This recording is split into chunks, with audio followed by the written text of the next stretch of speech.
Hindi na umabot pa sa ospital ang isang binatilyo na aksidente sa mananihong motor sa mga South Cotabato pasado 1:00 ng madaling araw kahapon.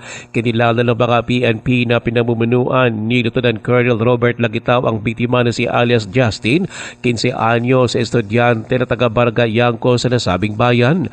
Lumabas sa investigasyon ng PNP na nabangga ng motor na minaneho ng biktima ang sinusundan at nag-left turn na Isuzu Crosswind sa National Highway Barangay Liwanay.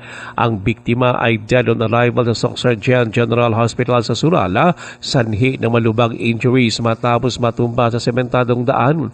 Ligtas naman ang driver ng Isuzu Crosswind na namaga nitong si alias Norberto, 32 anyos.